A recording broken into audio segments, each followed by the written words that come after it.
Hello guys, मेरा नाम है दिव्यांशु कुमार और आपका स्वागत है आपके इस चैनल में जिसका नाम है ऑल इज वेल। तो आज हम कवर करने जा रहे हैं graphical representation of linear motion. ये टॉपिक एज सच कुछ हार्ड नहीं है, लेकिन अगर आप इसका कंसेप्ट समझ लेते हैं तो ये आपको बहुत अच्छा लगेगा टॉपिक, और इससे आगे के जो आप क्लासेस में जाइएगा उसमें भी आपको बहुत ज़्यादा हेल्प मिलेगा। तो पहला जो टॉपिक हम पढ़ने जा रहे हैं वो होता है डिस्प्लेसमेंट टाइम ग्राफ के बारे में। डिस्प्लेसमेंट टाइम ग्राफ में हम लोग वाई एक्सिस पे डिस्प्लेसमेंट को मार्क करेंगे, जैसा कि मैंने यहाँ लिख रखा है कि डिस्प्लेसमेंट टाइम ग्राफ में वाई एक्सिस में हम लोग डिस्प्लेसमेंट को मार्क करते हैं और एक्स एक्सिस में टाइम को मार्क कर रहे हैं। ठीक है, और इसमें बेसिकली नोट करने वाली बात जो है वो अगली लाइन पे आती है, वो है slope of displacement time graph जो रहता है वो वेलोसिटी हम लोग को बताता है कि अगर हम लोग जो लाइन जो हम लोग ग्राफ प्लॉट कर रहे हैं डिस्प्लेसमेंट टाइम ग्राफ में, तो हम लोग को वो पता चलता है कि उस स्लोप से कि उसका वेलोसिटी क्या है, उस ऑब्जेक्ट जो मूव कर रहा है उसका वेलोसिटी क्या है। तो उसके बाद वाली लाइन में मैंने लिखा है कि स्लोप अगर हम लोग का नेगेटिव आता है तो वो हम लोग को बताता है कि उसका वेलोसिटी नेगेटिव है, और स्लोप अगर पॉजिटिव आता है तो उसका मतलब है कि हम लोग का वेलोसिटी पॉजिटिव है। तो ये बेसिकली हम लोग को रिमाइंड कराती है फिर से उस बात की कि ये जो वेलोसिटी होता है वो एक वेक्टर क्वांटिटी होता है, वेक्टर क्वांटिटी होता है, जिसके कारण से इसका जो सिंबल होता है वो नेगेटिव भी हो सकता है, पॉजिटिव भी हो सकता है, डिपेंडिंग अपॉन द डायरेक्शन। ठीक है, अब हम लोग इससे रिलेटेड 3-4 केस पढ़ेंगे और ग्राफ को स्टडी कैसे किया जाता है वो भी सीखेंगे इसी वीडियो में।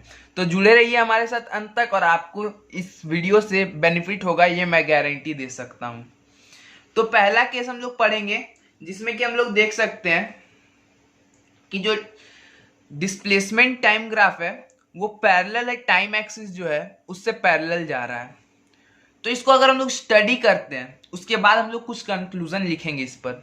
हम लोग अगर इसको स्टडी करते हैं तो एक पर्टिकुलर पॉइंट पे देखेंगे हम टाइम इंक्रीज कर रहा है हम लोग का 0 सेकेंड, फिर 1 सेकेंड, फिर कुछ देर बाद 2 सेकेंड, फिर कुछ देर बाद 3 सेकेंड, फिर 4 सेकेंड। ठीक है, लेकिन हम लोग जब डिस्प्लेसमेंट जहां पे मार्क कर रहे हैं जो वाई एक्सिस पे, वो हम देख सकते हैं कंटिन्यूअसली वाई 5 ही है। मैंने कुछ भी वैल्यू एज्यूम कर लिया, आप कुछ भी एज्यूम कर सकते हैं, एज पर एज क्वेश्चन में अगर दिया हुआ रहा तो वो अलग केस है, पर अभी मैं एक्सप्लेनेशन के लिए 5 एज्यूम किया हूँ। तो यहाँ पे देख सकते हैं कि अगर टाइम 1 सेकेंड है तो उस पर हम लोग देख रहे हैं उसका डिस्प्लेसमेंट यानी कि उसका पोजिशन 5 है। फिर हम लोग कुछ देर बाद यानी कि 2 सेकेंड हो जाता है, जब समय 2 सेकेंड हो जाता है तब भी देख रहे हैं उसका डिस्प्लेसमेंट 5 ही है।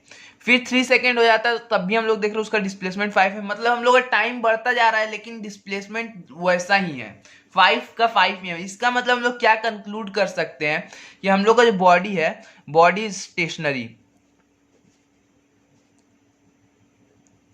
इससे हम लोग का कंक्लूजन निकलता है कि बॉडी रेस्ट पे है। ठीक है, अब हम लोग दूसरे केस के बारे में पढ़ेंगे।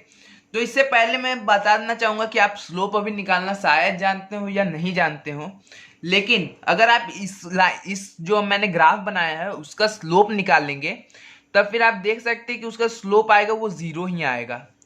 स्लोप अगर 0 आ रहा है इसका मतलब उसका वेलोसिटी भी 0 है। तो वेलोसिटी 0 है मतलब वो बॉडी मूव नहीं कर रहा है या रेस्ट पे है, इस तरह भी हम लोग बोल सकते हैं। ठीक है, आई होप कि आपको वो समझ में आया जो मैंने बताया है। दूसरा केस हम लोग देख सकते हैं कि जो हम लोग ग्राफ प्लॉट किए वो टाइम एक्सिस से किसी एंगल पे इंक्लाइंड है। ठीक है, अगर हम लोग इस पॉइंट पे देख रहे हैं कुछ, अगर टाइम 1 सेकेंड है तो हम लोग का बॉडी का जो डिस्प्लेसमेंट है वो 10 मीटर्स है, 2 सेकेंड पे 20 मीटर्स है, 3 सेकेंड पे 30 मीटर्स है, 4 सेकेंड पे 40 मीटर्स है। तो हम लोग देख सकते हैं अगर इसका हम लोग वेलोसिटी निकालेंगे, ठीक है, तो वेलोसिटी का जो फॉर्मूला होता है, वेलोसिटी का हम लोग अगर फॉर्मूला पढ़े हुए हैं कि चेंज मतलब डिस्प्लेसमेंट, तो 0 से लेकर के हम 20 मीटर तक चले। इनिशियली मैं पोजीशन 0 था, फिर हम 20 मीटर चले तो हम लोग का जो डिस्प्लेसमेंट हो जाएगा 20 हो जाएगा। और जो टाइम पीरियड जो हम लोग को लगा कितना टाइम में हम लोग चले, तो वो 0 से 2 सेकेंड में, तो हम 2 सेकेंड में चले, जिसके कारण हम लोग का जो वेलोसिटी आ रहा है वो आ रहा है 10 मीटर पर सेकेंड। और इसको अगर हम लोग कहीं और भी निकालते हैं, अगर हम 30 मीटर जब चले रहते हैं तब हम लोग टाइम 3 सेकेंड लगा रहे हैं, उस केस में भी अगर हम लोग वेलोसिटी निकाल रहे हैं तो हम लोग देख रहे हैं कि वो कांस्टेंट आ रहा है जो कि 10 मीटर पर सेकेंड ही है। तो अगर हम लोग डिस्प्लेसमेंट टाइम ग्राफ में एक ऐसा लाइन बनाते हैं जो कि इंक्लाइंड है टाइम एक्सिस के, तो वो हम लोग को देता है यूनिफॉर्म वेलोसिटी।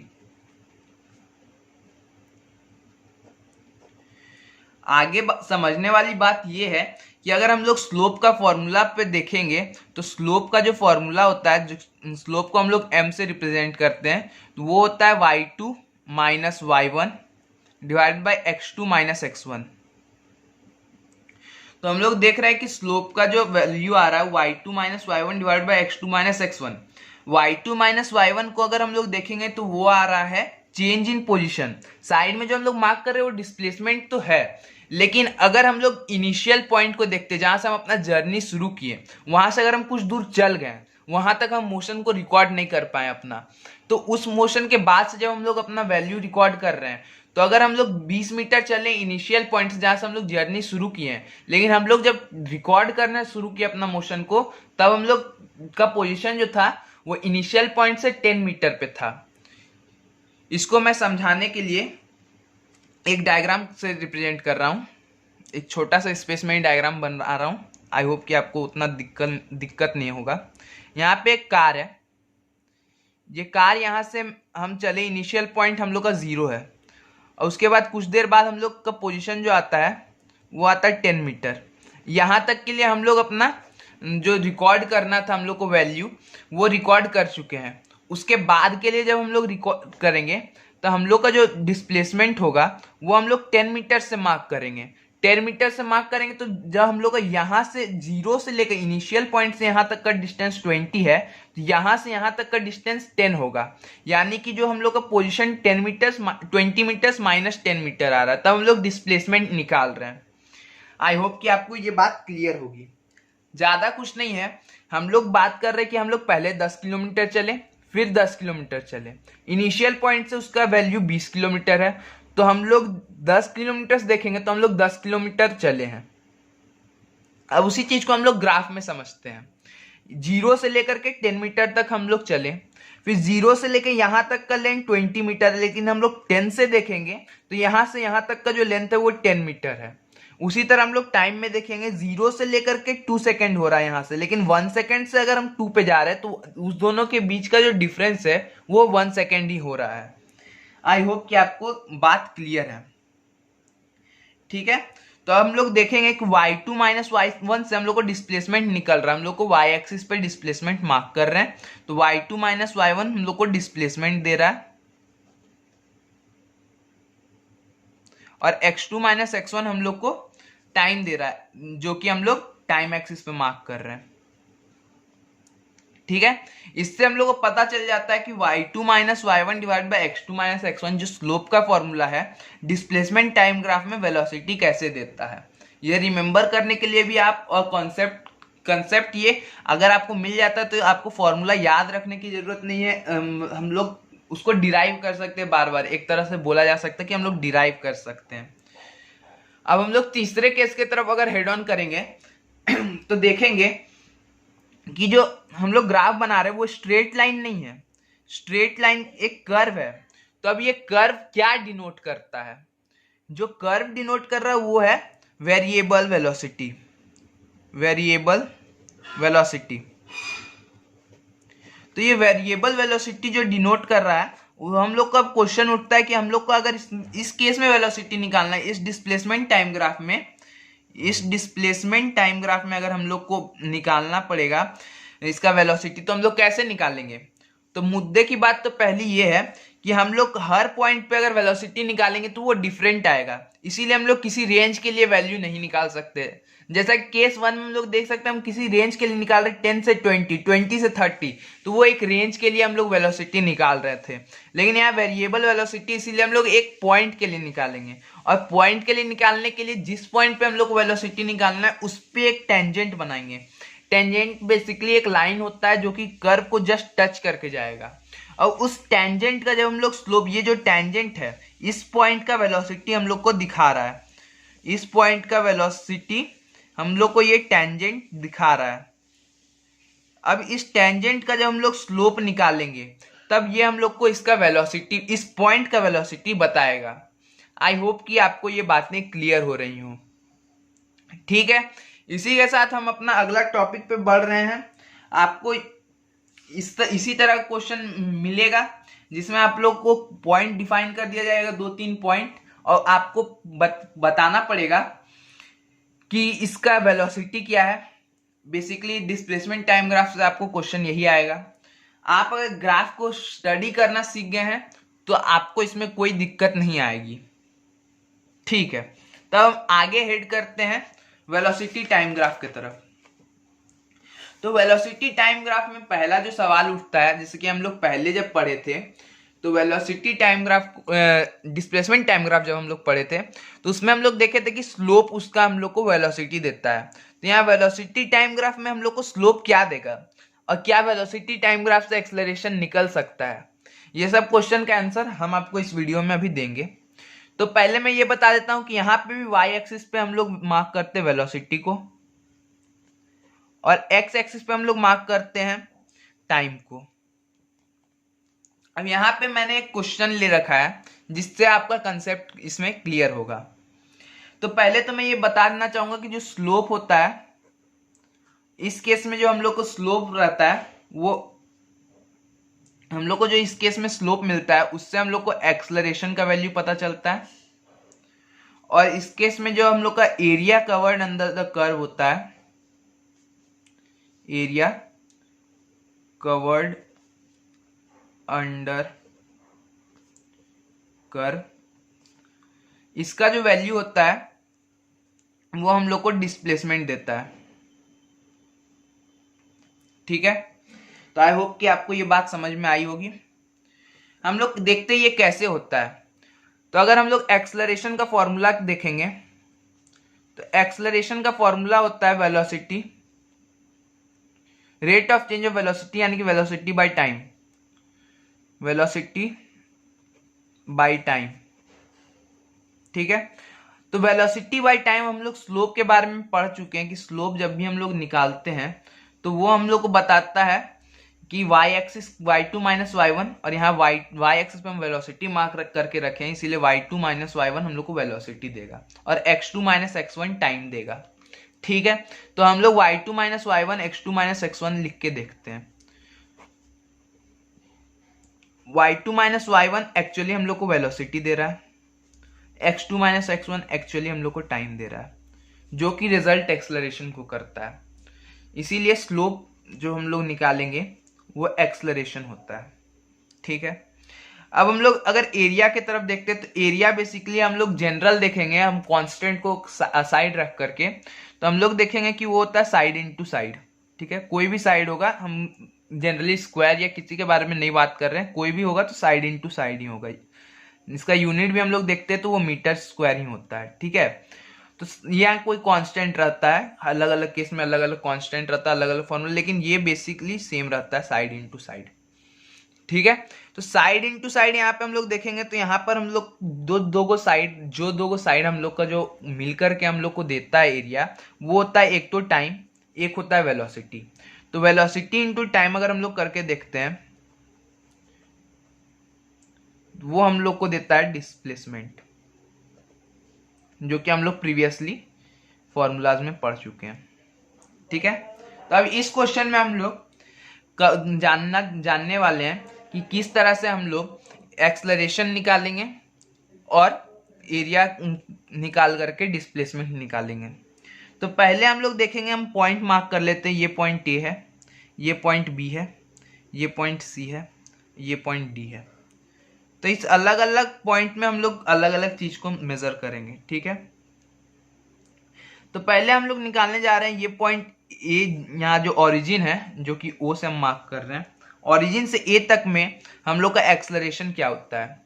तो ओरिजिन से ए तक में हम लोग जब जा रहे हैं तो उसका एक्सेलरेशन हम लोग को निकालना है। तो जो एक्सेलरेशन निकालना है उसके लिए हम क्या करना है, इस लाइन का स्लोप निकालना है। इस लाइन का स्लोप क्या होगा, y2 minus y1 divide by x2 minus x1। तो हमारे पास दो गो y का कोऑर्डिनेट होना चाहिए और दो x का कोऑर्डिनेट होना चाहिए। तो हम देख सकते हैं कि यहाँ पर हम लोग को बहुत सारा टाइम का कोऑर्डिनेट दिया हुआ है, और हम अज्यूम भी कर लेते हैं कि बहुत सारा हम लोग को दिया हुआ है डिस्प्लेसमेंट का भी कोऑर्डिनेट। पर हमको ये नहीं मालूम है कि टाइम 1 पे ही उसका डिस्प्लेसमेंट 1 है, या टाइम 2 पे ही इसका डिस्प्लेसमेंट 2 है, टाइम 3 पे इसका डिस्प्लेसमेंट 3, हमको नहीं बताया गया है। यहाँ पे हम लोग देख सकते हैं कि इसका जो ग्राफ है इसको हम लोग प्लॉट करके नहीं पता कि ये वाला एक्सिस हम लोग 423 को मिल रहा है। ठीक है, हम लोग अगर इस यहाँ पे इस पॉइंट को देखते हैं तो इस पॉइंट पे हम लोग को डिफाइन कर दिया गया कि हम लोग को 4 सेकेंड में जो वेलोसिटी है वो 5 है, 0 पे वेलोसिटी जो 0 है। ठीक है, तो हमको दो गो एक्सिस दो गो कोऑर्डिनेट चाहिए था एक्स और वाई का, वो हमको यहाँ से मिल जा रहा है। इसका अगर हम लोग स्लोप निकालेंगे तो वो आ जाएगा y2 minus y1 divide by x2 minus x1,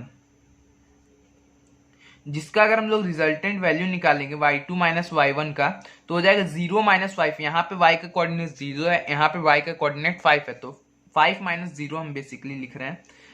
ऐसे 0 माइनस 5 भी लिखेंगे तो कोई अंतर नहीं आएगा, नीचे में भी हम लोग लिखना पड़ेगा, तब 0 माइनस 4, जिसके कारण से माइनस और माइनस कैंसिल हो जाएगा। लेकिन यहाँ पे 0 माइनस 5 लिख रहे हैं, यहाँ पर 4 माइनस 0 लिख रहे हैं। यहाँ पे ये जो कोऑर्डिनेट है ये आ जा रहा हमारा y2 x2 कॉमा y2, और ये हो जा रहा है x1 कॉमा y1। ऐसा नहीं है कि हम लोग अगर यहाँ का y कोऑर्डिनेट ले रहे हैं y2, तो यहाँ का कोऑर्डिनेट हम यहाँ का अगर मतलब इसको अगर y2 हम ले रहे हैं तो हम लोगों को इसी को x2 भी लेना पड़ेगा। ऐसा नहीं है कि हम y2 5 को लिए और x2 0 को ले लिए, तब आपका साइन बेसिकली अलग हो जाएगा और वैल्यू भी अलग आ सकता है। अलग अलग केस में वो डिफर करेगा। ऐसे इस केस में हम लोग अगर देखेंगे तो इसका वैल्यू अलग नहीं आ रहा है, लेकिन साइन रिवर्स हो जा रहा है। ठीक है, आई होप कि आपको वो बात क्लियर होगी। यहाँ हम लोग को एक्सेलरेशन मिल गया है जो कि आ रहा है 4/5 मीटर स्क्वायर, और हम लोग ए से बी तक देखते हैं। ए से बी तक देखेंगे तो इसका भी हम लोग को जो पॉइंट डिफाइंड है, यहाँ पे हम लोग देख रहे हैं 3 पॉइंट डिफाइंड है। एक तो ये पॉइंट डिफाइंड है, इस पॉइंट का जो हम लोग कोऑर्डिनेट मिल रहा है वो है 0,6। इस पॉइंट का जो पॉइंट ए का कोऑर्डिनेट मिल रहा है, पॉइंट ए का कोऑर्डिनेट हम लोग को मिल रहा है 4,5, और इस बी पॉइंट का जो कोऑर्डिनेट मिल रहा है इसका मिल रहा है हम लोग को 7,-5। ठीक है, तो बेसिकली मैं इन दोनों पॉइंट का वैल्यू लेकर के बना रहा हूँ। आप किसी भी पॉइंट का वैल्यू लेकर के बना सकते हैं इन तीनों में से। तो इसका जब हम लोग एक्सेलरेशन निकालेंगे तो इसका भी उसी तरह आएगा y2 minus y1 divide by x2 minus x1, जो कि रिजल्ट कर रहा है हम लोग को 6 minus y2 minus y1 6 minus 5, x2 minus x1 0 minus 4, 0 minus 4। तो हम लोग का यहाँ जो एक्सेलरेशन आ रहा है वो नेगेटिव आ रहा है। हम लोग का एक्सेलरेशन यहाँ नेगेटिव इसीलिए आ रहा है क्योंकि हम लोग का ये जो लाइन का स्लोप है वो नेगेटिव आ रहा है। ठीक है, हम लोग देख सकते हैं यहाँ पर जो टाइम 4 सेकंड पे इसका वेलोसिटी 5 था, और धीरे धीरे करके इसका वेलोसिटी 0 हो गया टाइम 6 सेकंड पे। ठीक है ना। एक बात मैं आप लोगों को क्लियर करना चाहता हूँ, यहाँ पे मैंने जो डायग्राम बनाई ये कार का पाथ नहीं है या फिर जो बॉडी मूव कर रहा है उसका पाथ नहीं है। बॉडी हम लोग का स्ट्रेट लाइन में ही चल रहा है, लेकिन वो जो मोशन कर रहा है उसका वैल्यू अगर हम लोग प्लॉट करते हैं, टाइम 1 पे उसका वेलोसिटी प्लॉट किए, 2 पे उसका वेलोसिटी प्लॉट किए, अलग अलग टाइम पे उसका अलग अलग वेलोसिटी प्लॉट करने के कारण ये ग्राफ बन रहा है। बॉडी हम लोग का स्ट्रेट लाइन में ही ट्रेवल कर रहा है। ठीक है, तो इससे हम लोग को एक्सेलरेशन मिल गया और ये नेगेटिव एक्सेलरेशन है।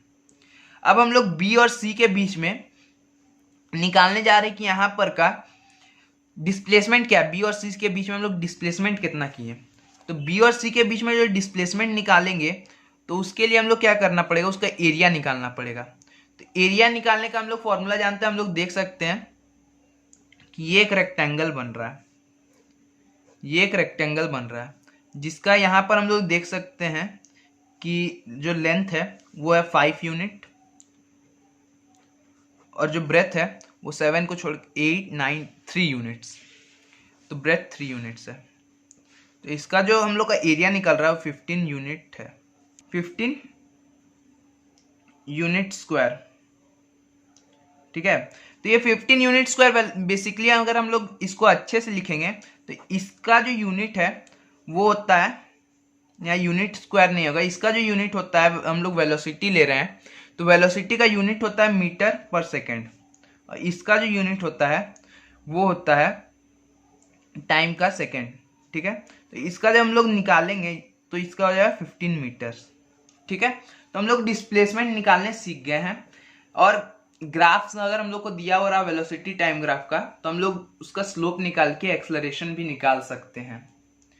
अब इससे रिलेटेड हम लोग के पास 4 केसेस हैं, जिसको मैंने बेसिकली 3 केसेस में डिवाइड किया है, उसी से मैं आपको समझाने जा रहा हूं। तो पहला केस है कि हम लोग देख सकते हैं फिर से एक स्ट्रेट लाइन है, लेकिन इस बार जो ग्राफ है वो है वेलोसिटी टाइम ग्राफ। तो ये वेलोसिटी टाइम ग्राफ है, डिस्प्लेसमेंट टाइम ग्राफ नहीं है, इसीलिए ये जो स्टेशनरी नहीं रिप्रेजेंट कर रहा है, मतलब ये नहीं रिप्रेजेंट कर रहा है कि एक बॉडी रेस्ट पे है। वेलोसिटी टाइम ग्राफ यहाँ पर अगर हम लोग को मिलता है straight line parallel to the time axis, तो ये रिप्रेजेंट करता है यूनिफॉर्म वेलोसिटी। कैसे, इस ग्राफ को स्टडी करके हम पता करेंगे। हम लोग देख सकते हैं अलग अलग टाइम पीरियड हम लोग ले लिए, टाइम 1 सेकंड पे, 2 सेकंड पे, 3 सेकंड पे, 4 सेकंड पे, 5 सेकंड पे, 6 सेकंड पे। तो टाइम 1 सेकंड पे हम लोग देख रहे हैं कुछ वेलोसिटी है, मान लेते हैं 5 मीटर पर सेकंड। फिर से हम लोग 2 सेकंड पे देख रहे हैं, तो वेलोसिटी हम लोग का वही है, अनचेंज्ड। फिर टाइम 3 सेकंड पे हम लोग देख रहे हैं, तब भी उसका वेलोसिटी 5 मीटर पर सेकंड है, अनचेंज्ड। फिर 4 सेकंड पे देख रहे हैं, उसका वेलोसिटी अनचेंज्ड। फिर टाइम 5 सेकंड पे देख रहे हैं, उसका वेलोसिटी 5 मीटर पर सेकंड, अनचेंज्ड। तो इससे हम लोग पता चल रहा है कि इसका वेलोसिटी पूरे जर्नी में चेंज नहीं हो रहा है, इसीलिए इसका जो वेलोसिटी है वो यूनिफॉर्म है। यूनिफॉर्म वेलोसिटी मतलब एक्सलरेशन 0। चलिए इसका स्लोप निकाल के देखते हैं। तो इस पे हम लोग देखेंगे y2 minus y1 divide by x2 minus x1। ठीक है, तो y2 minus y1 divide by x2 minus x1, यहां पर हम लोग का y का वैल्यू चेंज नहीं हो रहा है, यानी कि 5 माइनस 5। और कुछ भी टाइम पीरियड ले लेते हैं, 1 सेकेंड 2 सेकेंड, क्या फर्क पड़ता है, आखिरकार जो ऊपर में जो वैल्यू है वो तो 0 ही हो गया ना। हम लोग का जब y2 माइनस y1 ही 0 हो जाता है, तो टाइम कुछ भी लेंगे वो तो 0 ही होगा। 0 डिवाइडेड बाई एनी नंबर 0 ही होता है। ठीक है, आई होप कि आपको ये बात क्लियर हो गई होगी। अब यहाँ पे हम लोग देख सकते हैं फिर से एक लाइन आया जो कि इंक्लाइंड है वाई एक्सिस से, यानी कि टाइम के एक्सिस से। लेकिन फिर से मैं आपको याद दिला देता हूँ, ये वेलोसिटी का ग्राफ है, वेलोसिटी टाइम ग्राफ है। तो यहाँ पर एक एंगल इंक्लाइंड है, यानी कि ये यूनिफॉर्म वेलोसिटी तो रिप्रेजेंट नहीं कर रहा होगा, क्योंकि यूनिफॉर्म वेलोसिटी के लिए जो केस है वो हम लोग पहले ही डिस्कस कर चुके हैं। तो यहाँ पे हम लोग का जो केस रिप्रेजेंट किया जा रहा है वो है यूनिफॉर्म एक्सेलरेशन का। ठीक है, अब ये यूनिफॉर्म एक्सेलरेशन का ग्राफ कैसे है, अगर हम लोग इसको 1 सेकेंड 2 सेकेंड या 3 सेकेंड पे देखते हैं, अलग अलग पोजीशन पे मैं मार्क कर देता हूँ।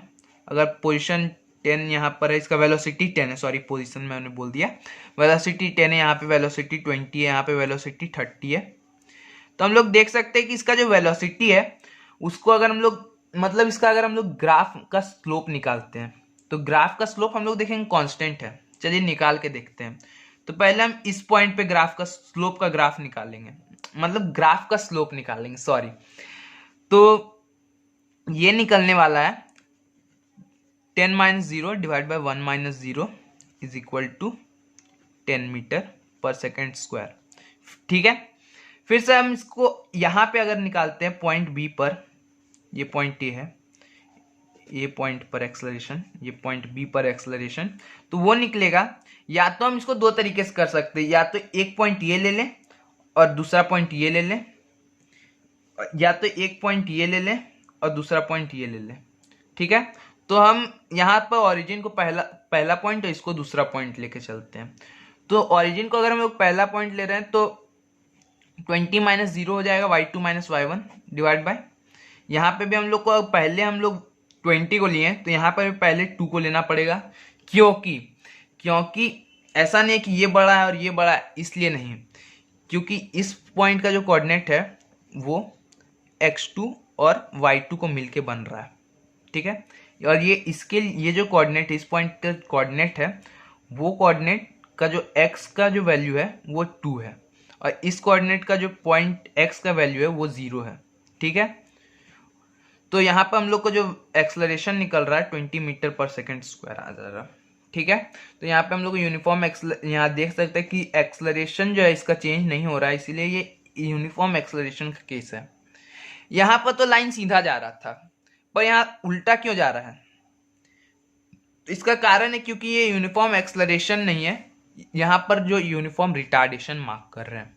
यूनिफॉर्म रिटार्डेशन मतलब कि इसका स्लोप नेगेटिव आ रहा है, चीज वही है लेकिन स्लोप नेगेटिव आ रहा है। इसका वेलोसिटी यहाँ पे ज्यादा है, यहाँ पे वेलोसिटी 0 हो जा रहा है, यानी कि हम लोग हाई वेलोसिटी से लो वेलोसिटी पे जा रहे हैं, यानी कि ये नेगेटिव एक्सलरेशन है, जिसके कारण से हम लोग को इसका ग्राफ इस तरह से बनाना पड़ रहा है। ठीक है, अब मैं आपको एक और ग्राफ से इंट्रोड्यूस करा देता हूँ जो हमारा लास्ट ग्राफ है। यहाँ पे हम लोग देख रहे हैं कि ओरिजिन से नहीं शुरू हो रहा है ये ग्राफ यहाँ 10 से शुरू हो रहा है।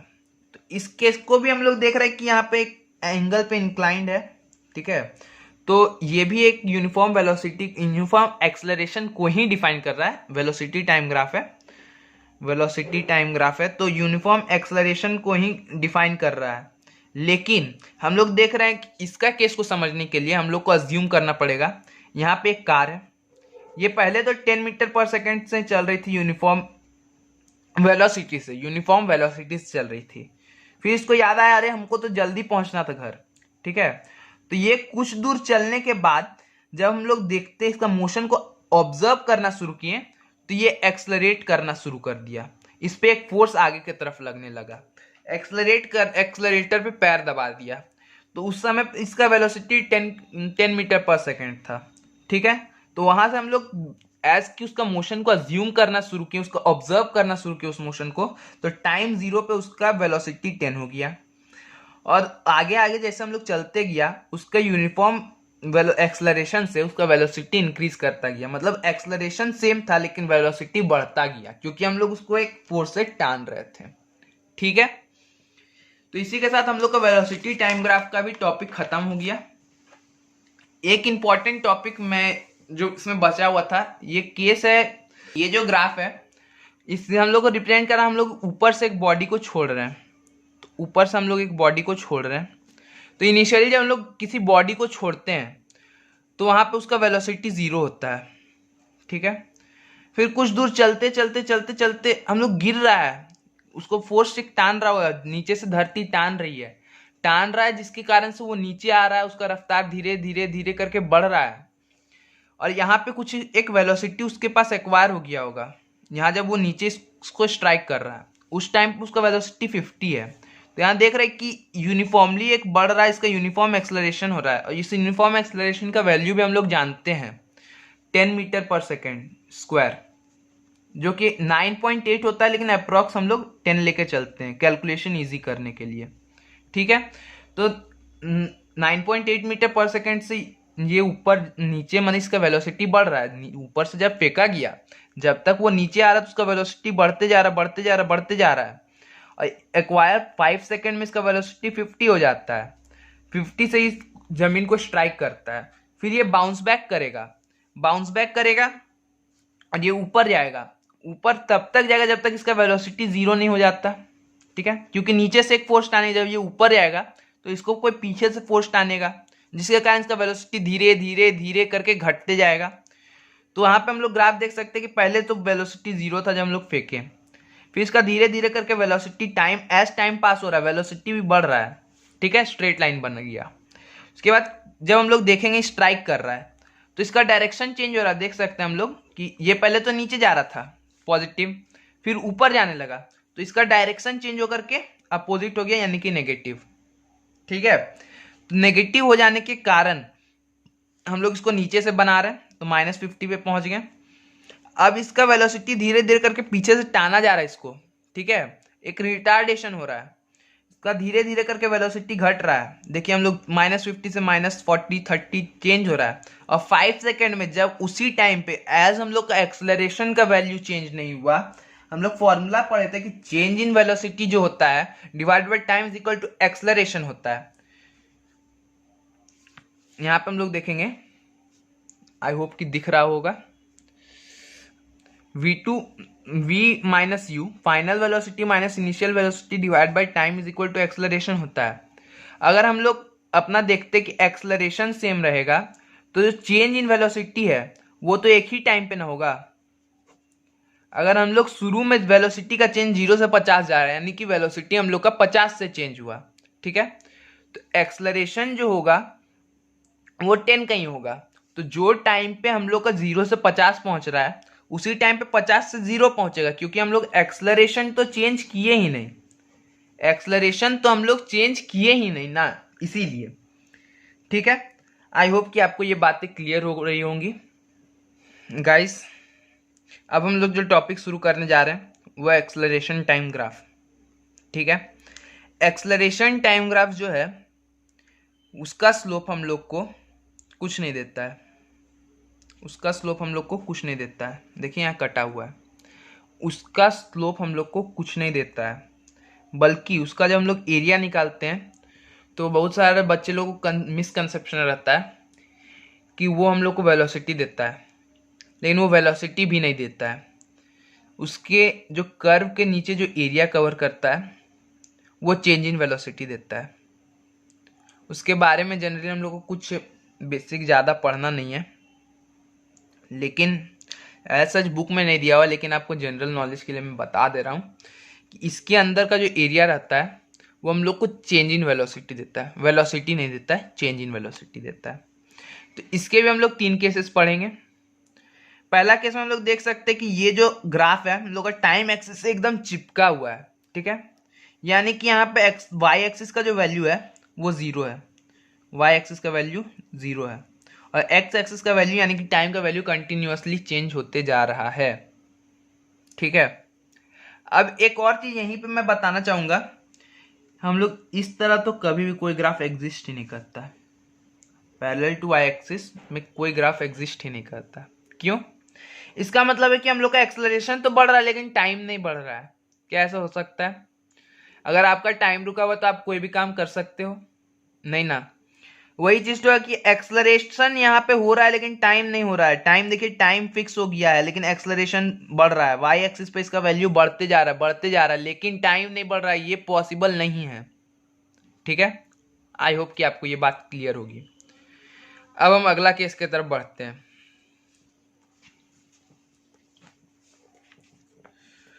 तो ये दूसरा केस है हम लोग का, केस 2। केस 2 पे हम लोग देख रहे हैं कि ये एक्सेलरेशन है, यहाँ पे टाइम है। तो एक्सेलरेशन टाइम ग्राफ जो यहाँ पर बन रहा है वो पैरेलल टू टाइम एक्सिस है। ठीक है, पैरेलल टू टाइम एक्सिस है। यहाँ पर जो हम लोग को डिफाइन किया जा रहा है वो है यूनिफॉर्म एक्सेलरेशन। एक्सेलरेशन तो नहीं बढ़ रहा है क्योंकि एक्सेलरेशन तो फिक्स है, वाई एक्सिस का वैल्यू फिक्स है।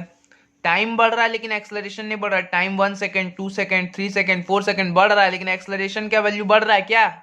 नहीं बढ़ रहा है ना। तो इसीलिए इसका एक्सेलरेशन का वैल्यू फिक्स है। ठीक है, अब यहीं पे हम लोग देखेंगे दूसरा ग्राफ को। तो दूसरा ग्राफ में केस 3 में जो भी एक हम लोग का पॉजिटिव के जगह पे नेगेटिव डायरेक्शन में ये किया गया ग्राफ को प्लॉट। यहाँ पर जो वैल्यू होता है वाई एक्सिस का वो नेगेटिव होता है। ठीक है, यहाँ पे हम लोग देख रहे हैं टाइम फिर से बढ़ रहा है, 1 2 3 4 5 6 टाइम बढ़ते जा रहा है, लेकिन इसका वैल्यू जो घट रहा है क्या बढ़ रहा है? क्या नहीं ना बढ़ रहा है। घट रहा है क्या? नहीं घट रहा है ना। ये भी यूनिफॉर्म है। एक्सेलरेशन है क्या? एक्सेलरेशन ही है, लेकिन उसका वैल्यू नेगेटिव है। वैल्यू नेगेटिव आ रहा है, इसीलिए इसको क्या कहते हैं? Negative retard acceleration. Negative acceleration को क्या कहते हैं? रिटार्डेशन। क्या कहते हैं? रिटार्डेशन। ठीक है, चलिए आई होप कि आपको ये बातें क्लियर होगी। अब हम लोग पढ़ने जा रहे हैं, अगर हम लोग का बॉडी को ऑब्जर्व करते हैं ग्रेविटेशनल फोर्स के अंदर, तो उसका अलग अलग केस में क्या ग्राफ बन रहा है।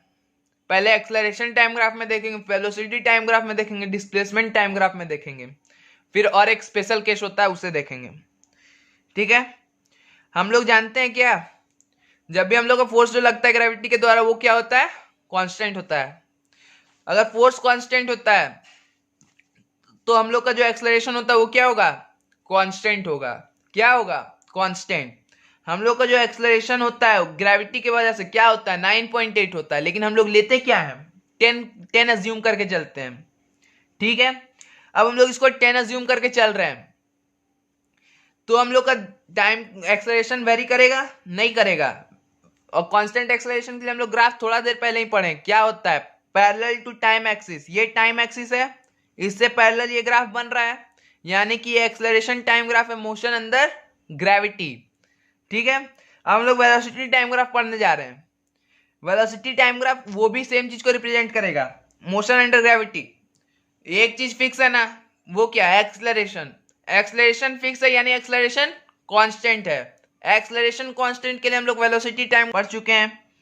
ठीक है, अब उसके लिए अगर हम लोग पढ़ चुके हैं तो उसका क्या होता है एंगल पे एक इंक्लाइंड होता है ना टाइम एक्सिस से, टाइम के एक्सिस से एक एंगल पे लाइन इंक्लाइंड है, इसके लिए इसका हम लोग कहते हैं एक्सेलरेशन कांस्टेंट।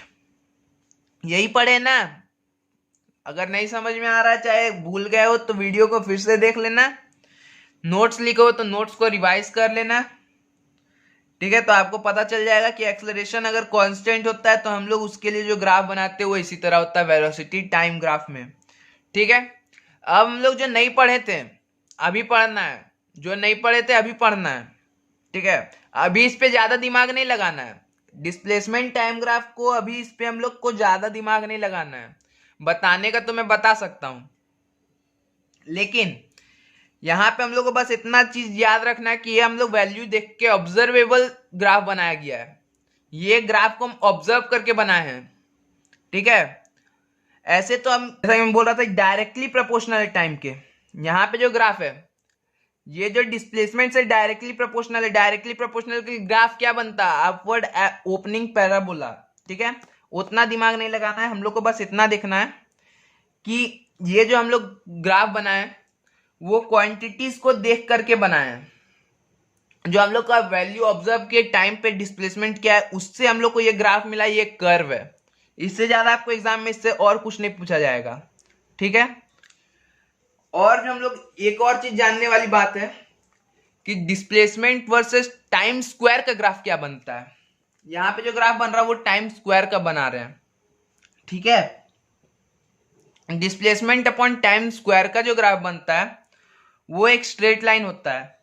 अब पूछोगे कर्व क्यों नहीं होता, अभी थोड़ा देर पहले कर्व बोला था, तो वो कर्व किसके लिए बोला था डिस्प्लेसमेंट वर्सेस टाइम ग्राफ के लिए बोला था, टाइम स्क्वायर यहाँ पे दिया हुआ है, यहाँ पे डिस्प्लेसमेंट है, यहाँ पे टाइम स्क्वायर है, दोनों चीज टाइम और टाइम स्क्वायर अलग हो रहा है। यहाँ पे भी displacement directly proportional to time square है। ठीक है, यानी कि x is directly proportional to y, जहां x is directly proportional to y बनेगा स्ट्रेट लाइन खींचना है। ठीक है, वहां पे जब हम लोग देख रहे थे इस ग्राफ पे जब हम लोग देख रहे थे तो यहाँ displace x is directly proportional to y square बन रहा था, क्योंकि यहाँ टाइम का स्क्वायर हो रहा है। ठीक है, यहाँ पे टाइम का स्क्वायर हो रहा है, इसके लिए यहाँ पे कर्व आ रहा था। यहाँ पर हम लोग जब देखेंगे यहाँ पर डिस्प्लेसमेंट से directly proportional to time square आ रहा है, यानी कि टाइम स्क्वायर के अगेंस्ट में हम लोग ग्राफ बना रहे हैं, x is directly proportional to y straight line बनेगा। ठीक है, तो हम लोग आज के वीडियो में बस इतना ही। आज हम लोगों ने सारा ग्राफ कवर कर चुके हैं, ग्राफिकल रिप्रेजेंटेशन इसी के साथ हमारा खत्म होता है। आई होप कि आपको इस वीडियो का हर एक पार्ट अच्छे से क्लियर हुआ होगा।